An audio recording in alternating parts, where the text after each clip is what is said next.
ओट गही मैं तेरी,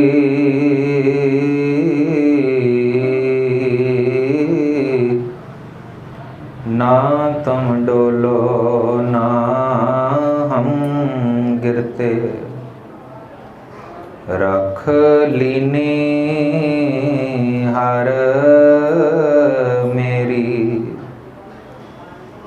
पाँव सुहावे जान तो तिर जुल दे। शीस सुहावा चरणी, मुख सुहावा जा तो जस गावे। जियो पया तो शरणी बेशुमार, अथाह गणत अतोल।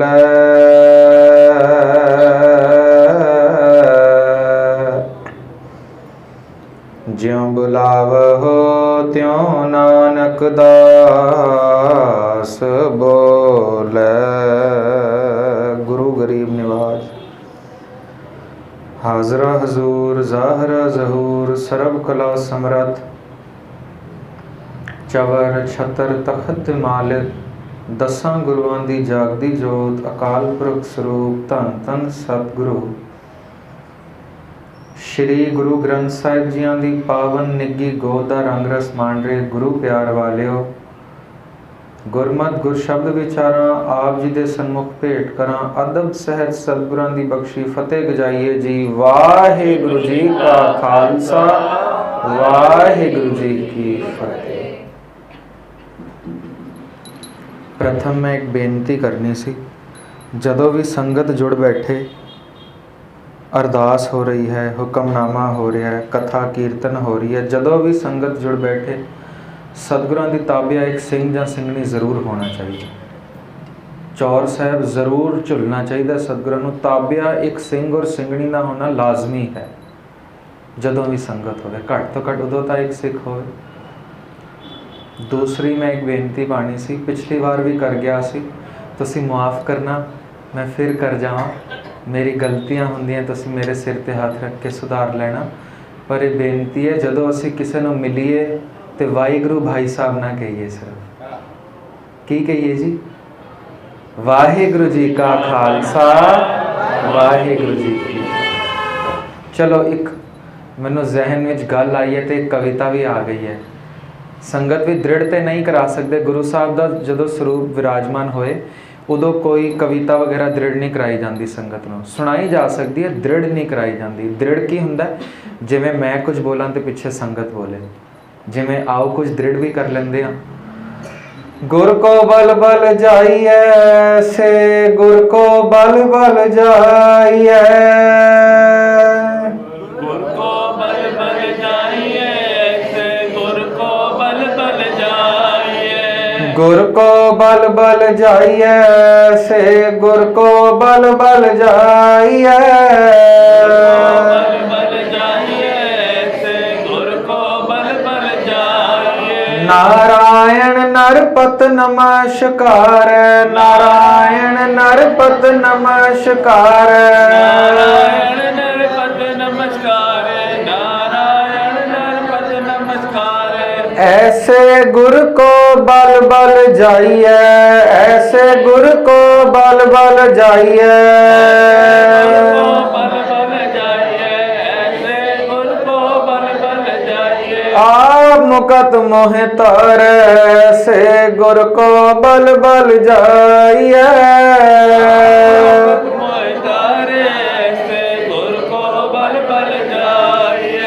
गुर को बल बल जाइए से, गुर को बल बल जाइए, बल बल जाइए से, गुर को बल बल जाइए। कवन कवन कवन गुण कहिए, अंत नहीं कछ पारै। लाख लाख लाख कई कोरै, को है ऐसो विचारै। बिसम बिसम बिसम ही पई है, लाल गुलाल रंगारै। कहो नानक संतन रस आई है, ज्यों चाख गूंगा मुस्कारा। सतगुरु मेहरमत करन, बड़े वड्डे ने, बड़े अपरपार ने, दातां दा भंडार है। मेरी छोटी जी ज़बान नहीं बयान कर सकती सतगुरु दी क्वालिटीज़, पर सतगुरां दा एक हुक्म है जिहड़ा मनना बहुत ज़रूरी है। आगे आवत सिंह जो पावै, वाहेगुरु जी की फतेह बुलावै। सिर्फ वाहेगुरु भाई साहब बुलावे तो सतगुरां ने नहीं किया। जदों भी एक सिख नूं मिले, सिर्फ वाहेगुरु बहन जी, वाहेगुरु भाई साहब ने कहना। की कहना जी? वाहेगुरु जी का खालसा, वाहेगुरु जी की फतेह। 2 बार मेरी ज़बान फतेह विच वाहेगुरु बुलाएगी, 2 बार आप दी ज़बान बुलाएगी, 4 बार वाहेगुरु दा नाम लिया गया।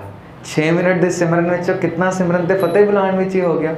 सोचो एक दिन विच 10 बंदियां नूं फतेह बुलाई, 6 मिनट दा सिमरन ते इस तरह ही हो गया।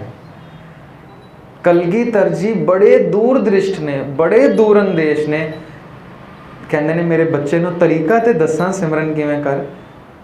बड़ा ईजी तरीका दस दिता है। आगे आवत सिंह जो पावै, वाहेगुरु जी की फतेह बुलावै। सो जदों भी कोई मैनू, मैं चले जाऊंगा, आपस विच एक दूसरे नूं मिलेगा, फोन विच भी वाहेगुरु भाई साहब नहीं, की कहना जी? वाहेगुरु जी का खालसा, वाहेगुरु जी की फतेह। पता है कितनी बार जबान तो वाहेगुरु निकलिया? कितनी बार बता सकते हैं आप? कितनी बार वाहेगुरु निकला जबान से फतेह बुला के?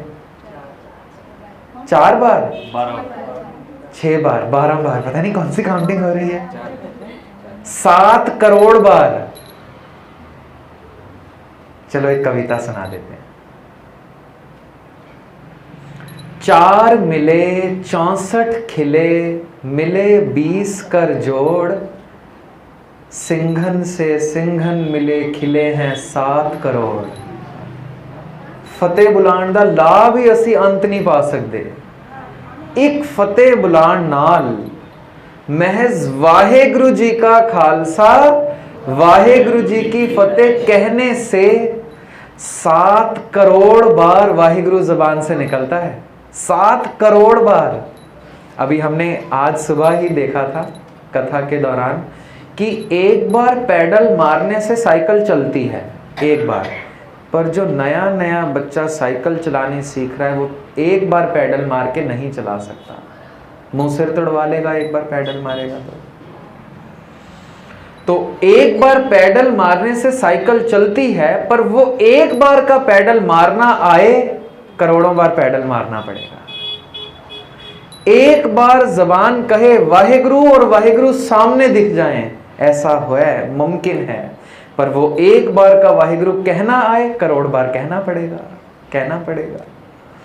सदगुरु कह रहे हैं वाहेगुरु जी का खालसा, वाहेगुरु जी की फतेह यदि 2 लोग बुलाएं, संगत नहीं, सिर्फ 2 लोग, तो कहते हैं 7 करोड़ बार रसना वाहेगुरु बोलती है। पता है कैसे?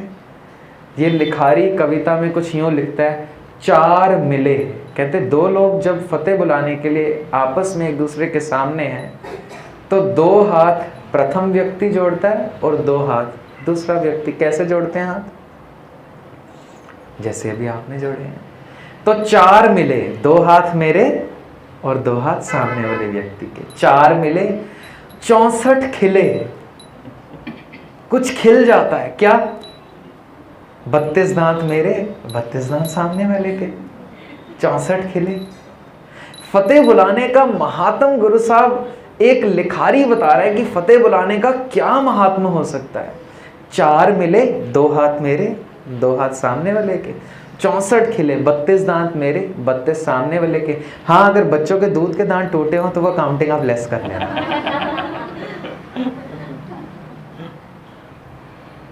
4 मिले 64 खिले, मिले 20 कर जोड़। कर हाथ की 10 उंगलियां मेरी और 10 उंगलियां सामने वाले की, 20 ये भी मिले।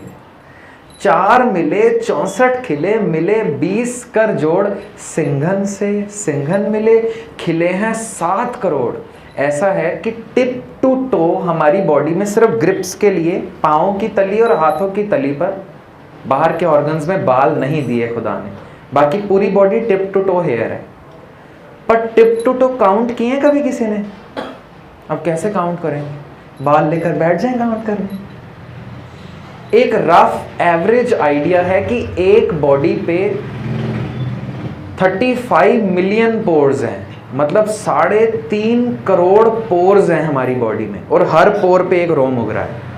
पोर मतलब जैसे पसीना निकलता है तो छेद है, हमारी पूरी बॉडी लीक कर रही है, और हर पोर पे वाहिगुरु की कृपा से एक रोम है। तो 3.5 करोड़ रोम एक प्राणी के शरीर पर हैं ऑन एन एवरेज। गिनने मत बैठ जाइएगा कि गिने, आप गिन के ही बताएंगे। ऑन एन एवरेज एक स्टडी ये कहती है कि 3.5 करोड़ रोम है एक शरीर में।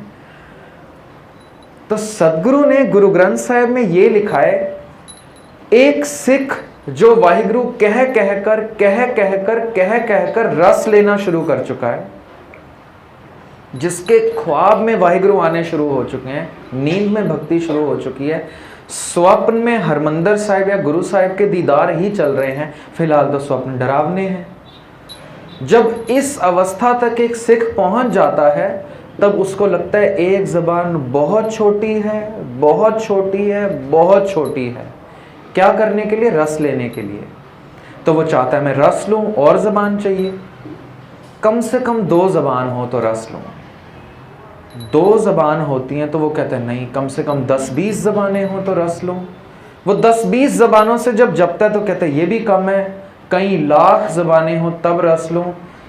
वो भी कम लगती हैं तो गुरु साहब लिखते हैं, एक गुरमुख वाहिगुरु वाहिगुरु जप जप कर उसका हर एक रोम ज़बान बन जाता है। गुरमुख रोम रोम कर त्यावै। एक गुरमुख अपने हर रोम से वाहिगुरु जपता है, हर रोम से। तो रोम हैं कितने? 3.5 करोड़।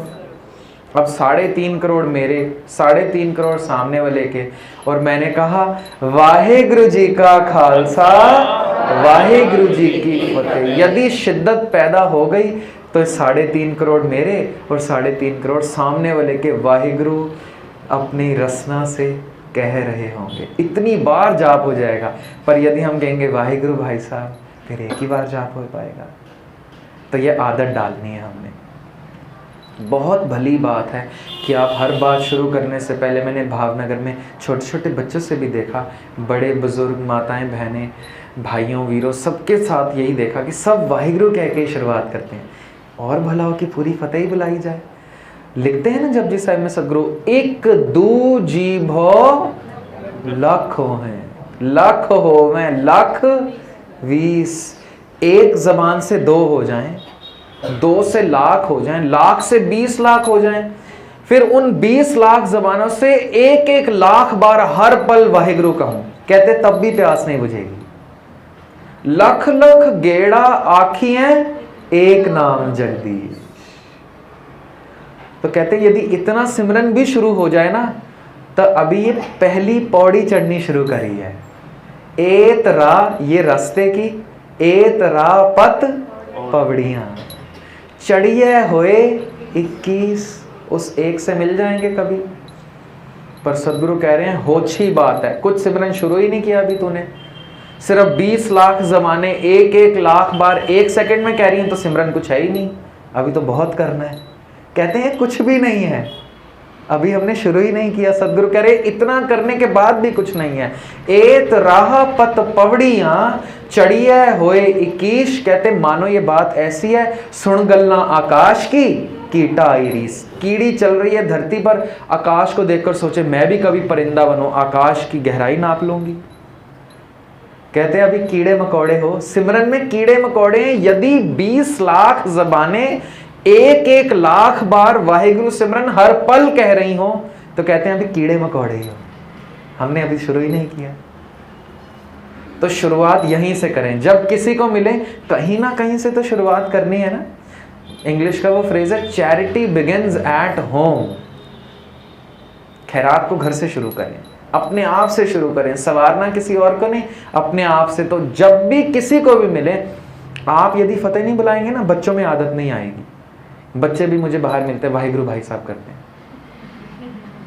तो सबको आदत डालने हैं। यदि 1 सेकंड में 7 करोड़ बार वाहिगुरु बोलना है तो कितना इजी तरीका सदगुरु बता रहे हैं। क्या?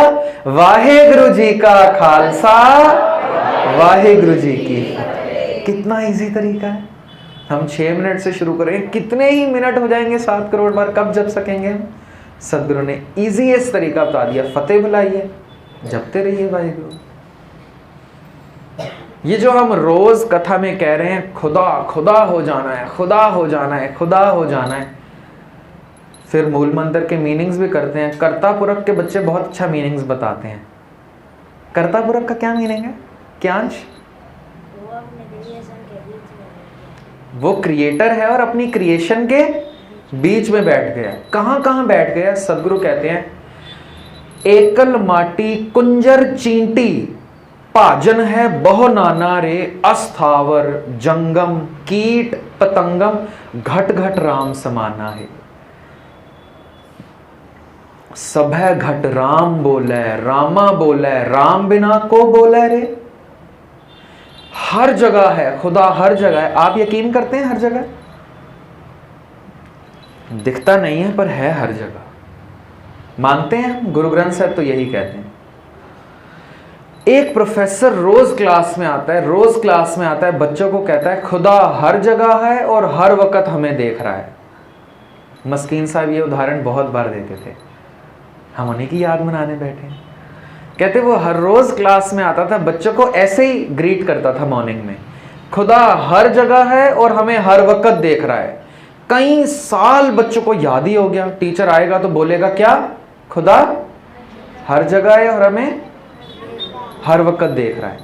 एक दिन वो क्लास में आकर बच्चों को कहता है आज मैंने सवाल पूछना है। ग्रीट नहीं किया आज उसने, आज विश नहीं करता है बच्चों को, कहता है आज मैं सवाल लेकर आया हूं, ऐसी कौन सी जगह है जहां पर खुदा नहीं है? अब सब बच्चे चुप हो जाते हैं क्योंकि कई सालों से दृढ़ कर चुके थे कि खुदा हर जगह है और हमें हर वक्त देख रहा है। आज सवाल ही उल्टा है। बच्चे कहते हैं सर सवाल ही उल्टा है, क्योंकि खुदा तो हर जगह हमें हर वक्त देख रहा है। आप पूछ रहे हैं खुदा किधर नहीं है? एक बच्चा हाथ खड़ा करता है, सर मैं बताऊं खुदा किधर नहीं है? प्रोफेसर को गुस्सा आ जाता है, कितने सालों से मैंने एक सबक दृढ़ कराया, तेरी बुद्धि में इतनी सी बात ना गई कि खुदा हर जगह है, हर वक्त देख रहा है। वो कहता है आप इजाज़त दें तो मैं बताऊं खुदा 2 जगह पर नहीं है, नहीं रहता। प्रोफेसर गुस्सा करता है, बच्चे हंसते हैं। कितने साल का सबक, अस्थावर जंगम कीट पतंगम, घट घट राम समाना है, वो तो हर जगह है। ये क्या बोल रहा है? नालायक है, इसको पता नहीं है। प्रोफेसर आग बगूला होता है। वो कहता है चल बता खुदा किधर नहीं है। कहता है बताएगा इसकी और बेइज्जती करेंगे बच्चों के सामने। कहता है प्रोफेसर साहब खुदा मेरी सोच में नहीं है, मेरी समझ में नहीं है, इन 2 जगहों पर खुदा नहीं है। कदमों में गिर जाता है वो टीचर। बात तो बिल्कुल ठीक है, ना खुदा मेरी सोच में है और ना ही मेरी समझ में है। एक खुसरो का शेर सुना देते हैं। ता उम्र खुसरो ने भक्ति करी, ता उम्र अल्लाह की इबादत में रहा, ता उम्र उसने इतनी किताबें पढ़ी, इतने ग्रंथ पढ़े अमीर खुसरो ने, कि वो कहता है कि मुझे यकीन था ग्रंथ पढ़ पढ़ के खुदा की समझ आ जाएगी, मुझे मैं जान जाऊंगा खुदा क्या है। पता है क्या लिखता है? हम जानते थे कि इल्म से कुछ जानेंगे। खुसरो लिखता है कि मुझे यकीन था इल्म, नॉलेज, स्टडीज से, ग्रंथ पढ़ पढ़ के मैं कुछ तो जान जाऊंगा खुदा के बारे में, समझ जाऊंगा कि वो क्या है। कहता है हम जानते थे कि इल्म से कुछ जानेंगे, जाना तो ये जाना कि न जाना कुछ भी। कहता है जान जानकर मैंने ये जाना कि मैं नहीं जान सकता, वो मेरी समझ से परे है। दूसरा, वो मेरी सोच से भी परे है। मेरी सोच में माता पिता हैं, भाई बहन हैं, बीवी बच्चे हैं, दोस्त यार हैं, खाना पीना है, टेलीविज़न है, मौज मस्ती है, खुदा ही नहीं है। जैसे कल भी हमने कहा था, माँ बाप को याद करना और बाजे खोलने की ज़रूरत है क्या? तबला बजाने की ज़रूरत है? माँ याद नहीं आ रही, चलो तबला बजाते हैं। कीर्तन करते हैं, माँ कैसे याद आएगी, माँ भूल रहा हूँ मैं, बार बार माँ को भूल जाता हूँ, चलो आज याद करते हैं माँ को। आज नए आलाप, बढ़िया तान, अच्छे रागों में माँ को याद करेंगे, कभी तो याद आए माँ, कभी तो याद। आज रैंड सवाई करेंगे, बच्चों की याद आए मुझे। ऐसे कभी नहीं होता, हरदम मेरी सोच में है।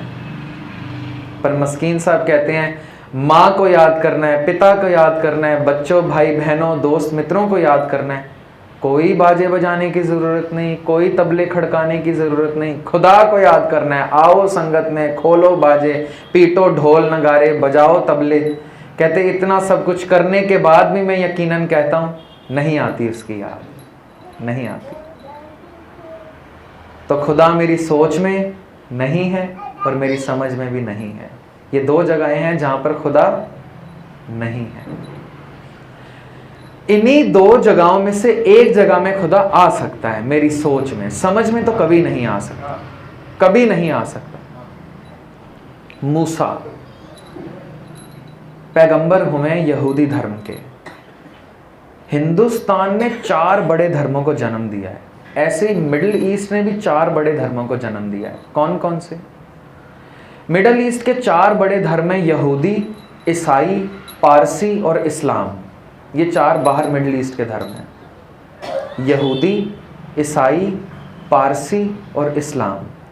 4 ही बड़े धर्म हिंदुस्तान के हैं, जैनी, बौद्धि, हिंदू, सिख। ये 8 धर्म दुनिया की बहुत ज़्यादा रैया पर काबिज हैं। मतलब इन 8 धर्मों में से जितने भी आस्तिक लोग हैं, किसी एक धर्म को फॉलो ज़रूर करते हैं। इन 8 धर्मों में से एक धर्म है यहूदी, उनके पैगंबर हैं, जैसे हमारे पैगंबर हैं गुरु नानक साहिब सिख धर्म के। यहूदी धर्म के पैगंबर हैं मूसा, जिनको इंग्लिश में द मोजेस कहते हैं, मूसा है। कहते हैं कि मूसा खुदा की इबादत में इतना आगे बढ़ चुके थे, इतना आगे कि कोहतूर पर बैठते थे। एक पहाड़ था कोहतूर, कोह का मतलब पहाड़, तूर नाम है उसका। तूर नाम के पहाड़ पर वो बैठते थे और बैठते सार वो खुदा से बातें करने लग जाते थे। इतनी इबादत थी कि वो सवाल पूछते थे, खुदा जवाब दे देता था। इतनी इबादत थी, वो बात करते थे रोज खुदा से। यहूदी धर्म के पैगंबर थे, आम आदमी तो नहीं थे। एक दिन उनके दिल में इच्छा पैदा हुई, खुदा मैंने तुझे देखना है, रोज तू बातें कर रहा है, मैंने तुझे देखना है। मस्कीन साहब इसको यूं कहते हैं, मेरा तो अनुभव नहीं है, मस्कीन साहब इसको यूं कहते थे, खुदा देखने से पहले सुनाई देगा। वो कहते हैं ना कि भुगत ज्ञान दया भंडारण घट घट वाजें नाद। वो प्रथम सुनाई देगा फिर दिखाई देगा। जबकि दुनिया में उल्टा होता है, स्पीड ऑफ लाइट ज़्यादा है स्पीड ऑफ साउंड से। तो पहले बिजली दिखाई देती है, बाद में आवाज़ आती है। हम बच्चों को साइंस में पढ़ाते हैं, whenever lightning strikes we see it first, listen it back। जब भी बिजली कड़कती है हम पहले उसको देख लेते हैं, चमक आ जाती है, बाद में बादल गरजता है, क्योंकि स्पीड ऑफ लाइट साउंड से बहुत ज़्यादा है। खुदा की दुनिया में उल्टा है, प्रथम खुदा सुनाई देगा। कल नामदेव जी को सुनाई दिया ना, कह रहे थे विठल विठल विठल, आगे से आवाज ही आई है। क्या आवाज आई है? तू कुन रे, आवाज ही आई है। मूसा बैठे हैं, बात कर रहे हैं खुदा से, रोज बात कर रहे हैं, रोज बात कर रहे हैं। आज कहते हैं मुझे इच्छा है कि तुझे देखूं। खुदा कहता है देख ले, वनस्पति में देख ले, जानवरों में देख ले, कीट पतंगों में देख ले, इंसानों में देख ले, मैं दिखूंगा हर जगह। ऐसे नहीं, जो तू है वैसा ही देखना। और वो कैसा है? चक्र चहन अर बरनजात अर पात नहन जे, रूप रंग अर रेख भेख को कह ना सकत के, अचल मूरत अनुभव प्रकाश अमित तोज कही जाए। इतना प्रकाश, जैसा तो प्रकाश रूप है जिसमें ना रूप है, ना रंग है, ना रेखा है, मुझे वही देखना है, तेरा शुद्ध स्वरूप देखना है और पूरा का पूरा देखना है। अब खुदा कहते हैं कि तू मुझे पूरा नहीं देख सकेगा, तेरी आंखें बहुत छोटी हैं, आंखों में इतनी ताब मैंने नहीं डाली कि मुझे पूरा देख सके, तू देख ना सृष्टि में मुझे देख। जैसे गुरु नानक साहब कहते हैं देखना है खुदा को तो पहले यूं देखो, सहस तव नैन, जितने सहस मतलब हजार, हजारों नैन, हजारों आंखें जो मुझे दिख रही हैं ये सब खुदा की आंखें हैं। जितनी लोगों की आंखें हैं सब खुदा की हैं। क्या मतलब है कि खुदा ने पायां डाली तभी हम देख पा रहे हैं। सहस तव नैन, पर आगे पता है क्या लिखा है? क्या लिखा है जी? जिनको याद है सुनाएंगे। सहस तव नैन नन नैन है तोहे को। हजारों आंखें दिख रही हैं वो तेरी हैं, पर तेरी कोई आंख नहीं है। बहुत गहरी बात है। सदगुरु कह रहे हैं ऐ खुदा, जितनी भी आंखें मुझे सृष्टि में दिख रही हैं लोगों की, सब तेरी तो आंखें हैं, पर खुदा तेरी कोई आंख नहीं है। जो तेरा शुद्ध स्वरूप है उसमें आंख नहीं है। सहस तव नैन नन नैन है तोहे को। सहस मूरत, जितने भी चेहरे दिख रहे हैं खुदा सब तेरे ही तो हैं। आगे क्या लिखा है? नना एक तो ही, पर तेरी कोई मूरत नहीं है। जितनी मूरत दिख रही है सब तेरी हैं, पर तेरी कोई मूरत नहीं है। सहस पद बिमल, बिमल मतलब मैल से रहित, पद मतलब पांव। जितने भी खूबसूरत पांव दिख रहे हैं सदगुरु, सब खुदा तेरे ही तो हैं। आगे क्या लिखते हैं? सहस पद बिमल नन एक पद, तेरा तो एक भी पांव नहीं है। गंध बिन, तेरी नाक नहीं है, पर सहस तव गंध, पर जितनी भी नाक दिख रही हैं इव चलत मोहि, सब तेरी है। खुदा मुझे तेरा शुद्ध स्वरूप देखना है, जैसा तू है वैसा का वैसा, और थोड़ा बहुत नहीं, पूरा का पूरा देखना है, पूरा का पूरा। बहुत बड़े तूर कोहतूर पे बैठते थे मूसा भक्ति करने। खुदा ने बहुत समझाया कि नहीं देख पाओगे मुझे पूरा, नहीं देख पाओगे, आंखों में ताब नहीं है। आप कहो तो आपको मैं अपने अंदर रख लूं, फिर आप और मैं एक हो जाएंगे। कहते नहीं नहीं, उससे पहले आपको पूरा देखना है, एक होने से पहले आपको देखना है। तो जब बहुत जिद पे भगत अड़ जाते हैं तो गुरु साहब कहते हैं यदि गुरु के मुख से कुछ कड़वा वचन निकल के किसी पर लग गया हो, प्रथम तो गुरु कड़वा बोलते नहीं, पर सुते सिद्ध कुछ निकला और वो पूरा हो जाए। जैसे गुरु अमरदास जी गागर लेकर आ रहे हैं, किल्ली से पैर अटके गिर गए हैं, अंदर वो क्या कहती है ब्राह्मणी? अमरु निथावा होएगा। तो सदगुरु के जहन से जो बोल निकले वो ये थे, कमलिए मैं निथावा किथे, मैनू ते थां मिली हुई है। सहज सुभाए मुंह से निकला कमलिए, और वो पागल हो गई। सहज सुभाए, जानबूझकर नहीं कहा कि तू पागल हो, सहज सुभाए निकला जबान से कमलिए।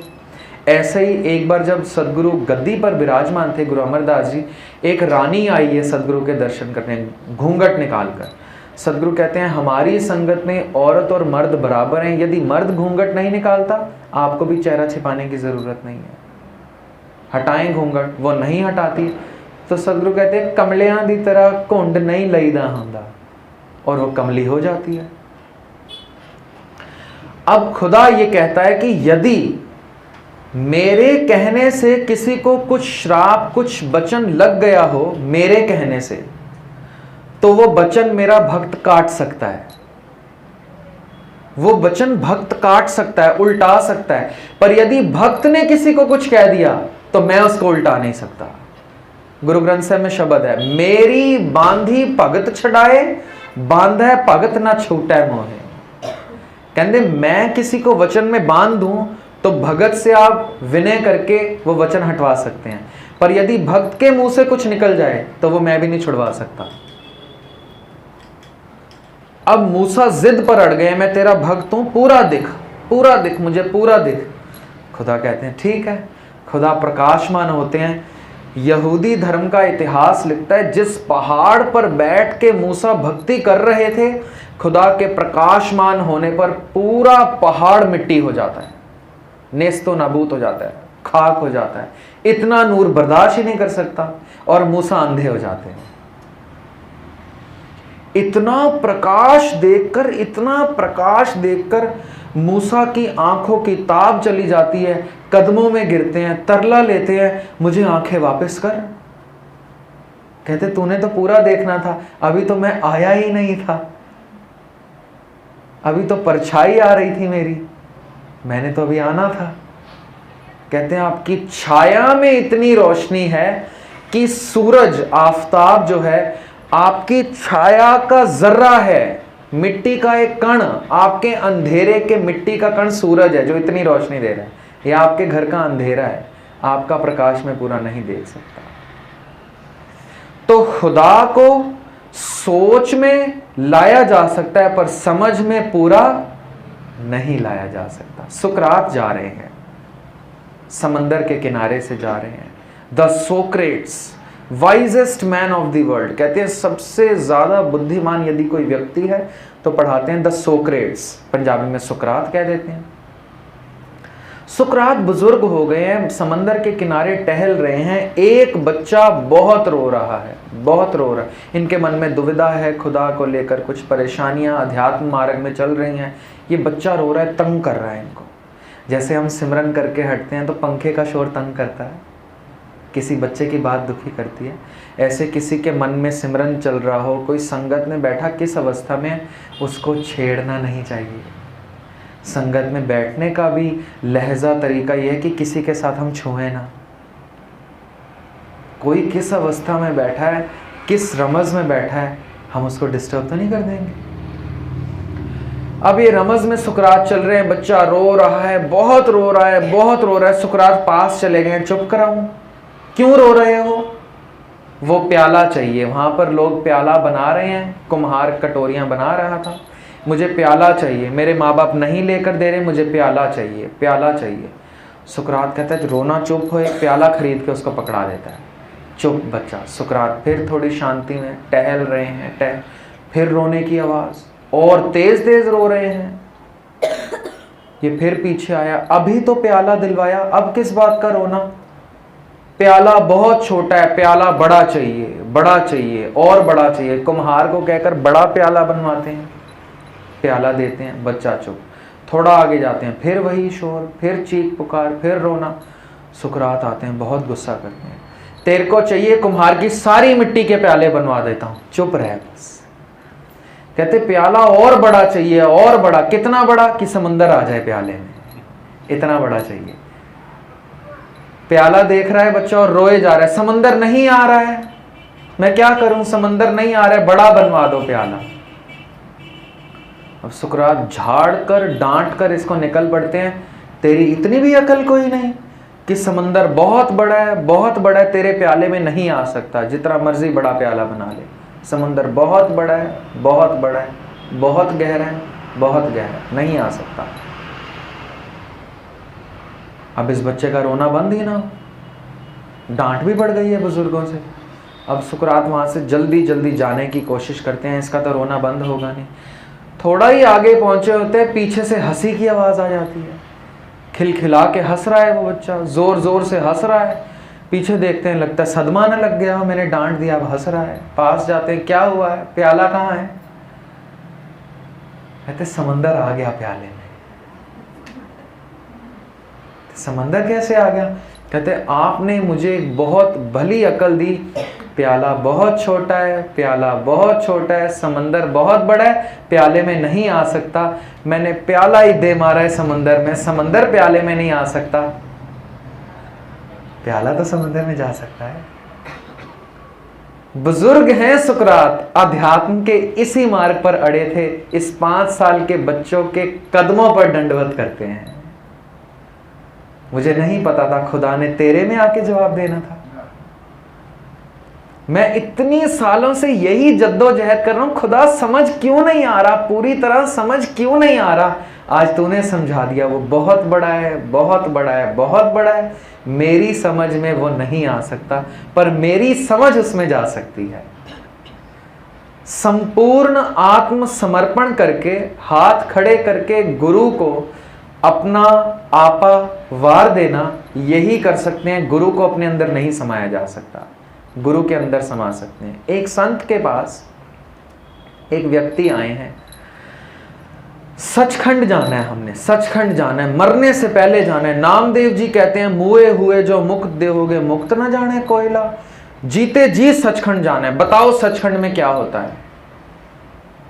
संत मुस्कुरा पड़ते हैं, सीधा सचखंड ही जाना है तूने? हाँ। कहते सचखंड से पहले 4 पौड़ियां और हैं, तूने नहीं पूछा धर्म खंड कैसे जाना है, ज्ञान खंड कैसे जाना है, श्रम खंड कैसे जाना है, कर्म खंड कैसे जाना है, सीधी छलांग सचखंड की। जपजी साहब में 5 खंडों की विचार है, सचखंड आखिरी है।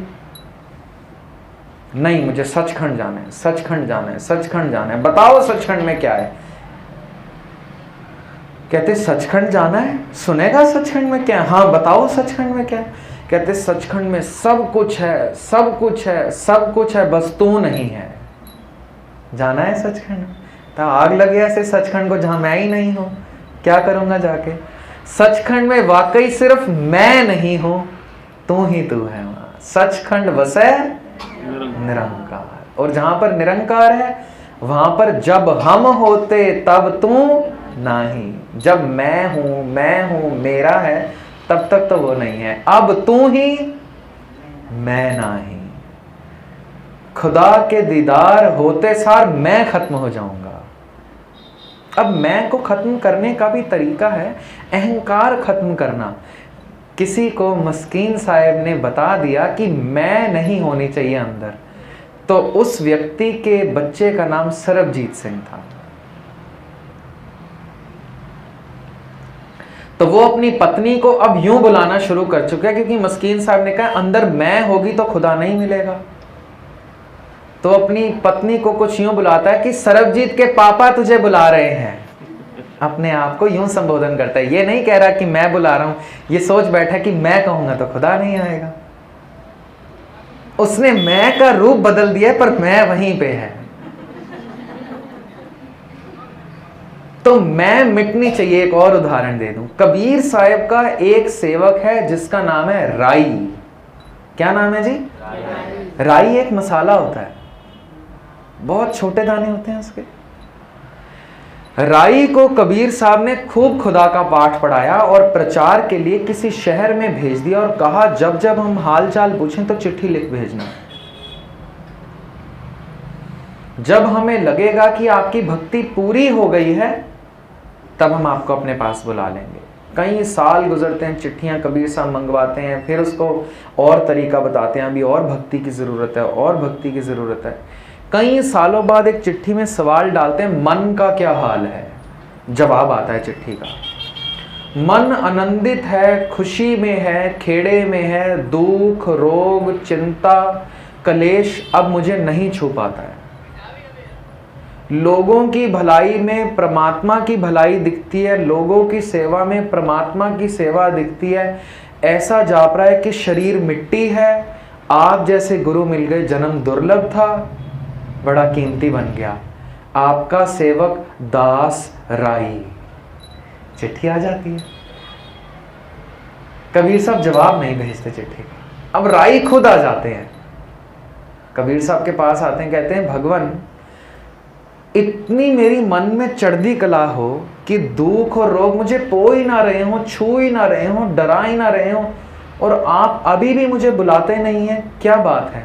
कहते हैं अहंकार है। पूरी चिट्ठी पढ़ो, अहंकार है।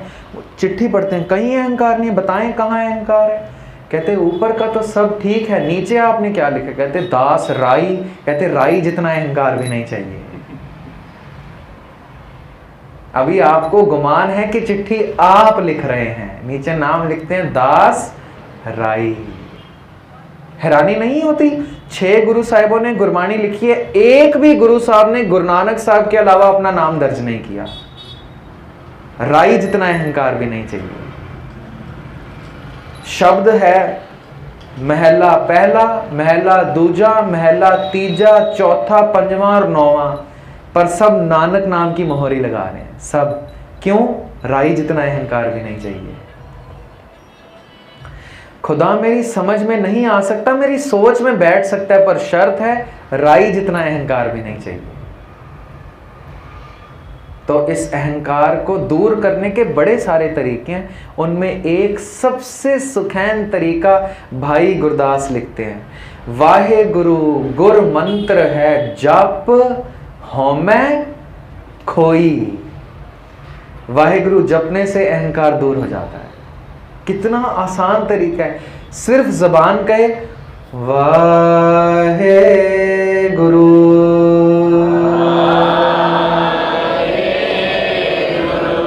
वाहे गुरु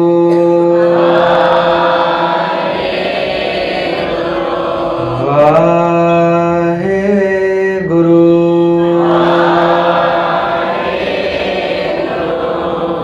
वाहे गुरु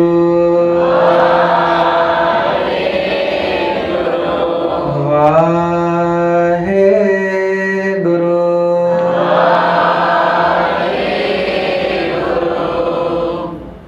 केवल जबान कहे वाहेगुरु, अहंकार मिटना शुरू हो जाएगा।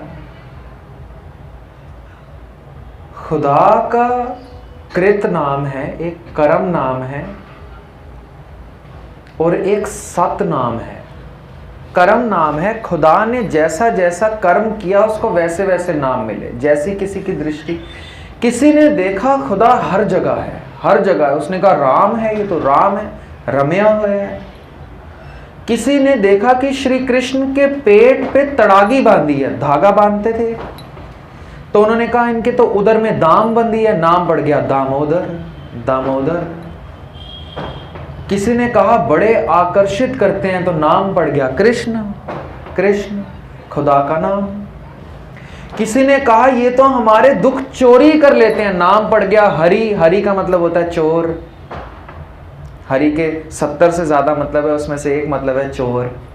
खुदा को हम हरि कहते हैं, मेरी विपता हर लेता है, जैसे कल नामदेव जी की विपता हर ली थी।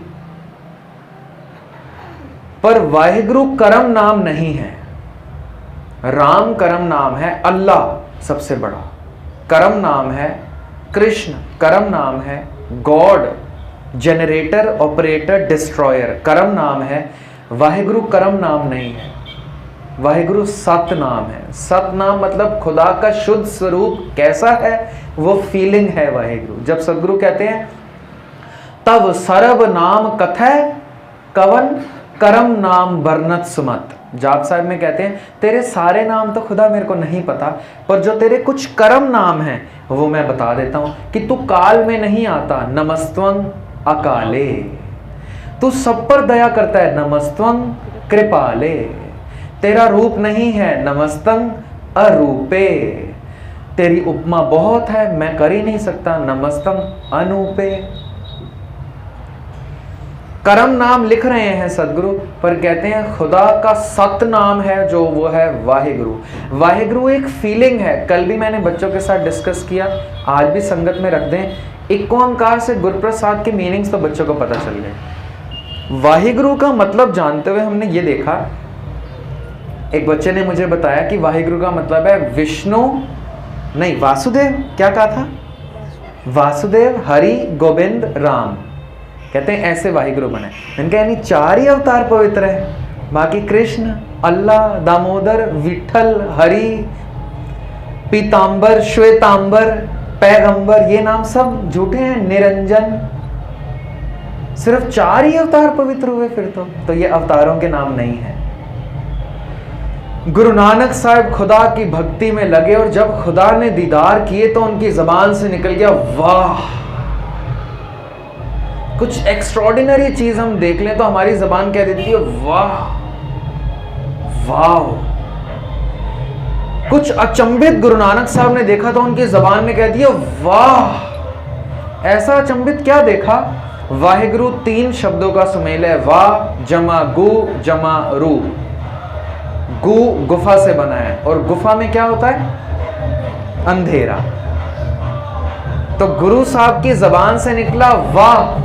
अंधेरा देखकर, अंधेरा देखकर तो चीख निकलती है, वाह तो नहीं निकलता है, कुछ और देखकर निकला है। वाह गु गुफा, रू रोशनी। अज्ञानता के अंधेर में एक आदमी ग्रस्त है, डूबा है, व्यस्त है अज्ञानता में, खूब अज्ञानता है। उस अज्ञानता में एकदम प्रकाश हो जाए, एकदम प्रकाश, तो जबान कह देगी वाह वाह।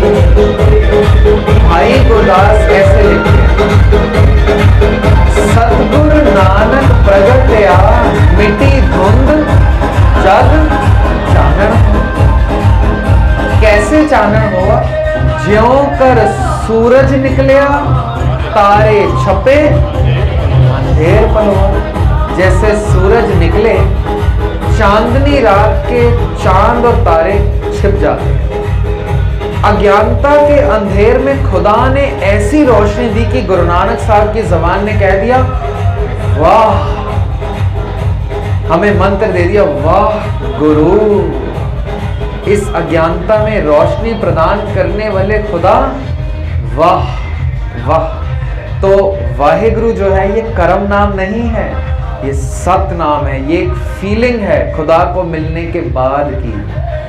एक जैनी साधु मस्कीन साहिब को मिलता है और मस्कीन साहिब को कहते हैं जो मैं बात आपको कहने वाला हूं ये आप किसी को बताइएगा मत। सारे संसार को मस्कीन साहब ने बता दी। वो कहते हैं आप बताइएगा मत। मैं हूं तो जैनी, पर 2 मंत्र ऐसे हैं, मैं हर महीने मंत्र बदल के भक्ति करता हूं। कभी ओम जपता हूं, कभी राम, कभी अल्लाह, कभी गॉड, कभी तुम, कभी कुन, कभी वाहिगुरु। कहते मैं आपको यकीन करके बताता हूं, 2 नाम मुझे ऐसे मिले हैं जो मेरी पुरानी शक्तियों को जागृत करने में, जहां बाकी के खुदा के नाम कुछ महीने लेते हैं शक्तियां जागृत करने में, ये 2 नाम ऐसे हैं कुछ दिनों में शक्तियां जागृत हो जाती हैं। पता है कौन से नाम बताते हैं वो जैनी साधु मस्कीन जी को? एक वाहिगुरु वाहिगुरु वाहिगुरु और दूसरा अल्लाह। तर्ज दोनों की एक ही है, वाहिगुरु अल्लाह। कहते हैं आप किसी को बताइएगा मत। मस्कीन साहब कहते हैं आपका नाम नहीं लेंगे, पर लोगों को यदि इस चीज से भला फायदा होता है तो बताना जरूरी है। गैर धर्मों को पता चल गया कि वाहिगुरु कितना कीमती है। चलो एक और उदाहरण दे दूं, मेरे जहन तक आई गई है बात तो बताता ही चलो। जनरल अयूब खान नाम सुना है कभी? पाकिस्तान के प्रेसिडेंट हुए हैं। जब ये राष्ट्रपति बने तो कुछ सिख संस्थाओं को इन्होंने न्योता दिया प्रेसिडेंट हाउस में कि आप आए मुझसे मिलें। इस्लाम धर्म के जनरल अयूब खान 1969 अगर मैं गलत ना हूं तो प्रेसिडेंट बने थे।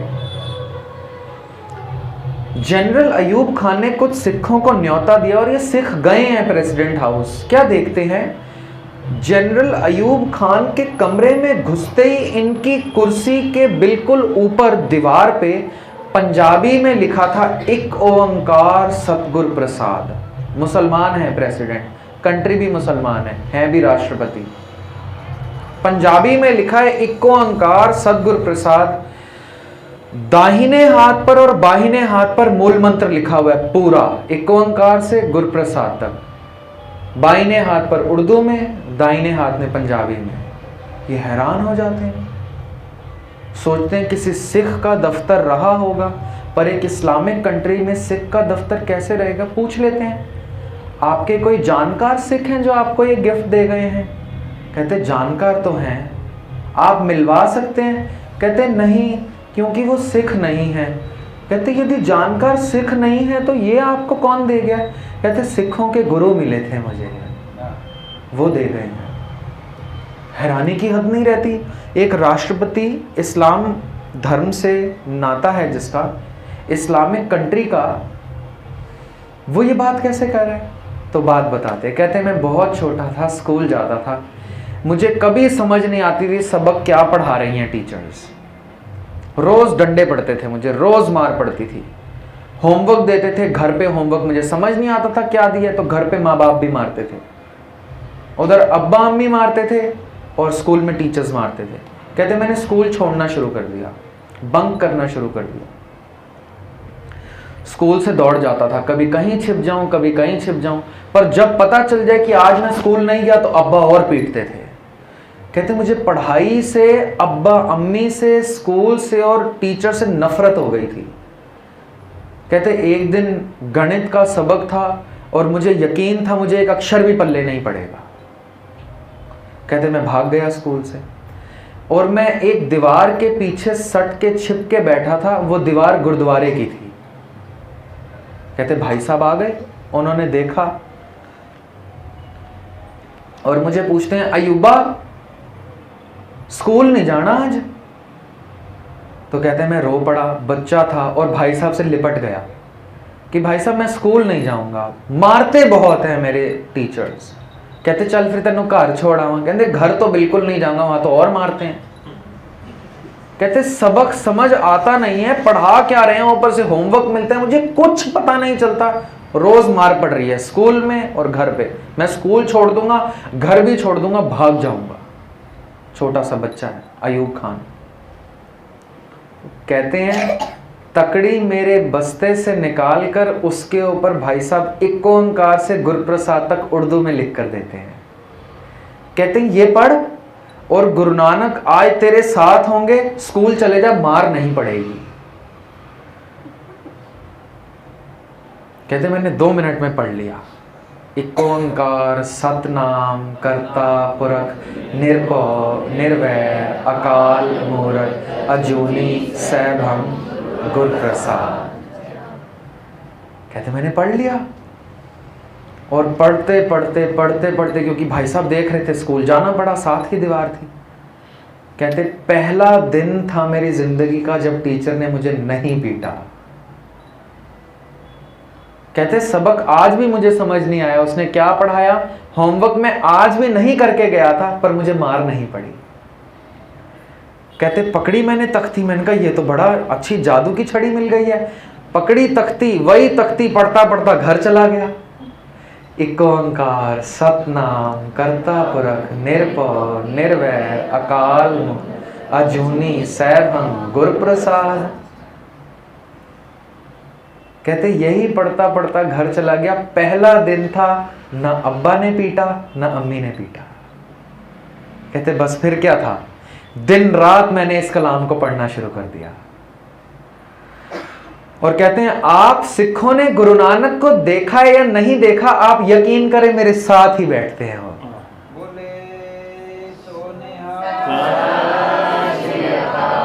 एक मुस्लिम कंट्री का राष्ट्रपति जो खुद मुस्लिम है वो ये लिखता है। आप गूगल पे सर्च कर सकते हैं general Ayub Khan relation with Sikhism. कहता है आप यकीन करेंगे उसके बाद से मैंने स्कूल जाना शुरू करा, तख्ती हाथ में होती थी, ना दोस्तों से बातें करूं ना किसी और से, और ये कलाम मैंने कभी किसी को बताया भी नहीं। मुझे था जादू की छड़ी है, मैं नहीं पीटूंगा, सब बच जाएंगे, कहीं बहाना ना मिले टीचर को मुझे पीटने का। तो मैं कलाम छिप के पढ़ता ही रहता था, 24 घंटे पढ़ता ही रहता था। कहता है आप यकीन करेंगे मुझे सबक समझ आना शुरू हो गया। मैं क्लास में इतना नालायक था, इतना नालायक कि सिर्फ पिटता ही था, मैं क्लास में अव्वल आना शुरू हो गया।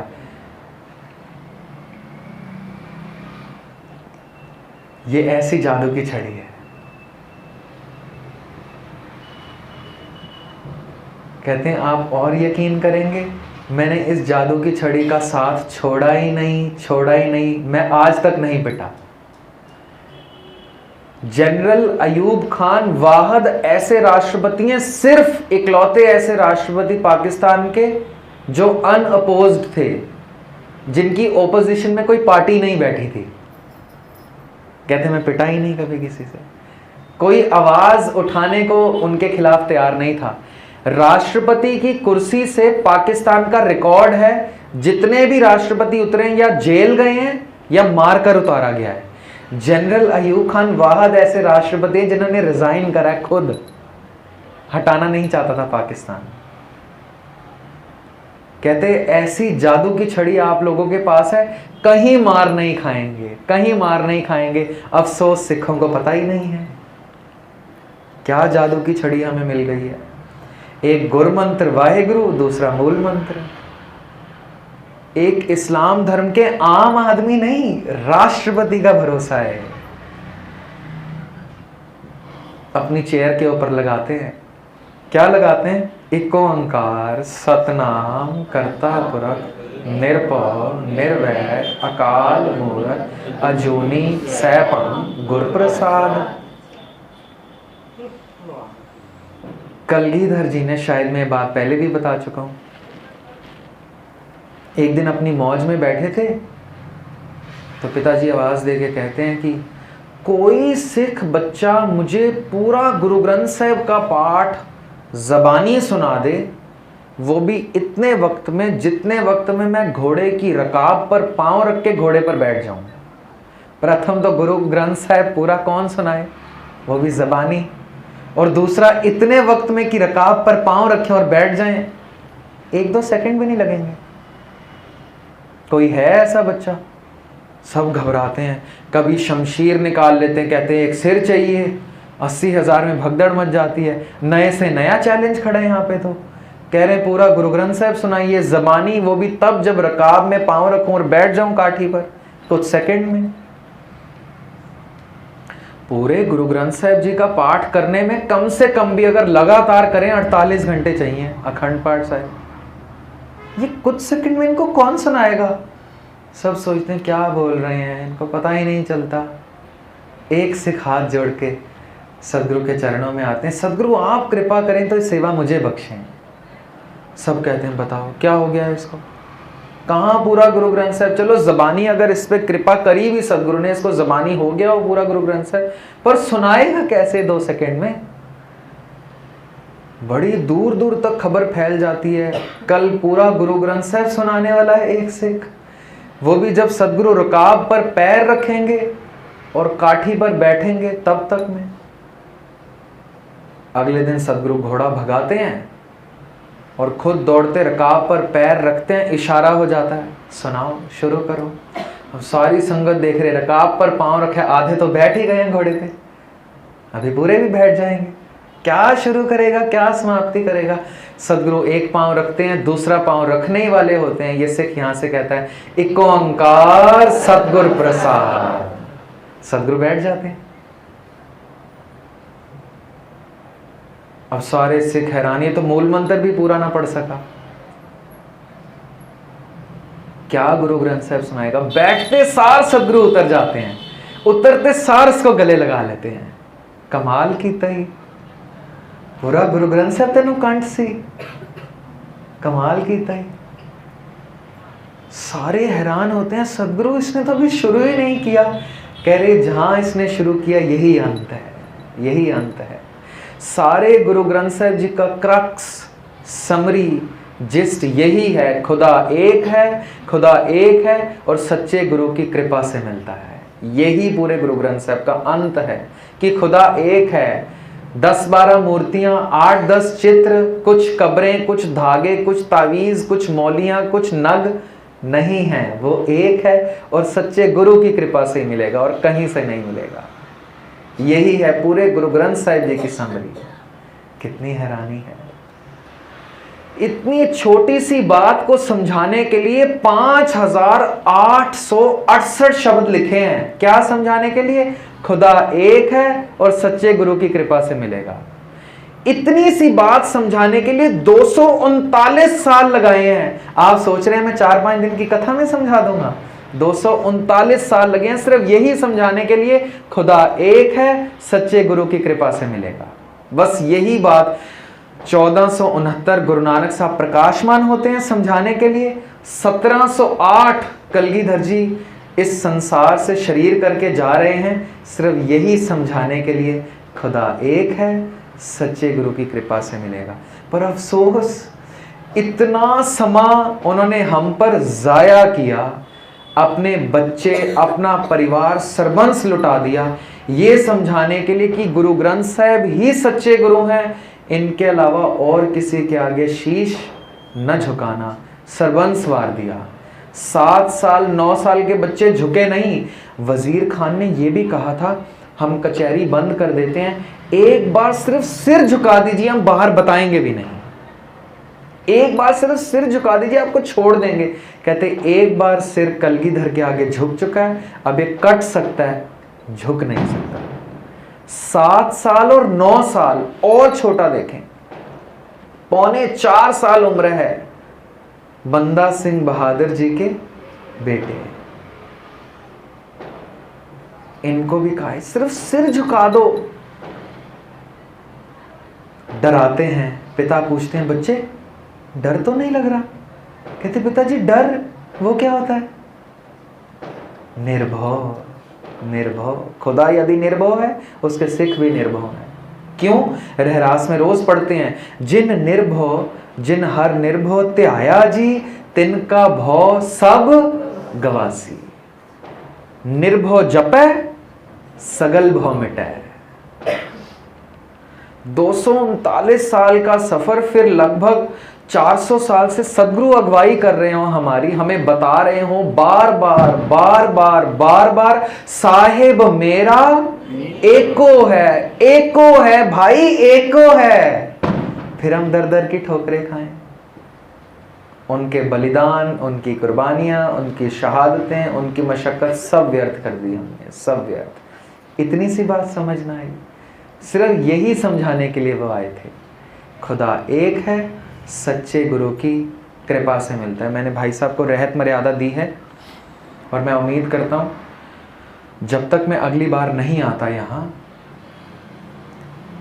तब तक आप रहत मर्यादा दृढ़ कर लेंगे, कम से कम पढ़ तो लेंगे। सैटरडे का टाइम रखा है आपने? सैटरडे 9 से 10। सैटरडे मोस्ट प्रॉब्ली 9 से 10 यहाँ पर रहत मर्यादा। रात जो साहिब शाम में ॿारनि सां मिलियासीं न, त ॿारनि खां पुछियोसीं भई रविवार टाइम नथो मिले त हाणे कंहिं पाण टाइम रखूं, त ॿारनि जो ऐं वॾनि जो चवणु ईअं त भई छंछरु रखूं त रविवार जीअं ॿारनि खे रजा हुजे त सवलाईअ सां राति जो 9 खां 10 अची सघनि। हर छंछर ते राति जो 9 खां 10 रहत मर्यादा ऐं उन जे अनुसार रखंदासीं पाण, ऐं वॾा बि अची था सघनि पिया उन में सभु। तो रहत मर्यादा जो हमें श्री अकाल तख्त साहिब से मिली है, सारे सिखों को कोड ऑफ कंडक्ट है कि एक सिख को अपना जीवन कैसे गुजारना है। शादी है, गमी है, मौत हो गई है, बच्चा पैदा हो गया या अमृत छकने जा रहे हैं, तो कौन कौन सी रस्म और रिवाज निभाने हैं, किसी पुरोहित, पंडित, पड़ोसी या किसी जानकार से पूछने की ज़रूरत नहीं। अकाल तख्त साहिब ने हमें सब मर्यादा लिख दी है। बहुत छोटी सी किताब है, बहुत गहरी किताब है। सब सिखों को एक झंडे के नीचे लाने के लिए किताब बनी है, सिख रहत मर्यादा। जैसे इस्लाम धर्म में हदीस है, रूल बुक, ऐसे सिख धर्म के पास मर्यादा है। छोटा सा किताबचा है, ये आप ज़रूर पढ़ें और भाई साहब को आग्रह करूँगा कि आपको ज़रूर सबके साथ साझा करें कि गुरु साहब का हमें क्या हुक्म है। किसी के पास जाके पूछने की ज़रूरत नहीं कि क्या करना चाहिए। तो सदगुरु मेहरमत करें। आज का समय समाप्त है, आपके कल फिर दीदार करेंगे। संगत में खूब बढ़ चढ़ कर हाज़िरी आप देंगे तो और भला होगा। मेरा आपका तो भला हो ही रहा है, संगत तो गुरु रूप है ही, पर मेरे भले के लिए, मुझे आशीष बख्शने के लिए आप आइएगा ज़रूर। भूल चुक की क्षमा फतेह जाएं जी। वाहे गुरु जी का खालसा, वाहे गुरु जी की फतेह।